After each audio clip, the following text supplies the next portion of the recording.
most, if not all of us, see the typical P-plater as a young teenage boy with a small yet affordable car that he turns into a money pit. You know, the cars that you can often hear before you can see because of their exceedingly loud speaker system that often consists of several subwoofers that make their boot inaccessible and other cars vibrate. Maybe it's just to drown out the horrible sound emanating from their mileage and exhaust. Unfortunately, they seem to think they're better drivers than they really are.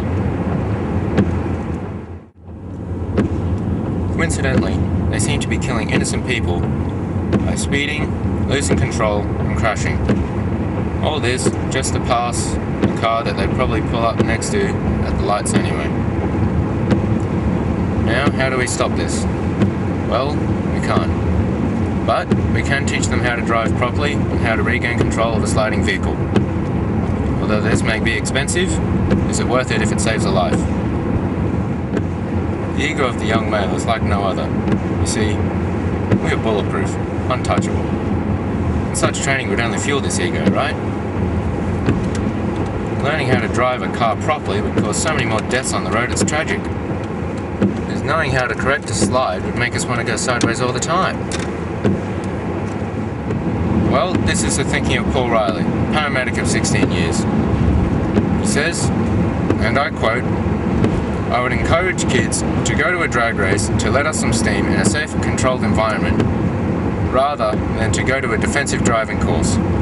Of course, let's get all the P-platers that want to go fast onto a drag strip where they can go as fast as they want.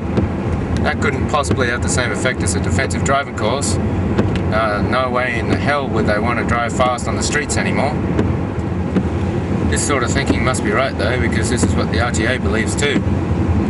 They believe that young drivers that attend a defensive driving course will be more likely to bring their knowledge to the streets. Isn't that the idea? They say that it's better just to clock up 120 learner hours. One journalist said it wouldn't matter if they were one-armed and crazy, it would be better than doing a defensive driving course. Great minds think alike. More and more young people are crashing and killing either themselves or innocent victims, yet the only response the government has had is just to increase the legal driver age. That'll make better drivers for sure. So you see, it is better to make all P-platers old rather than properly trained, or to put up more speed cameras.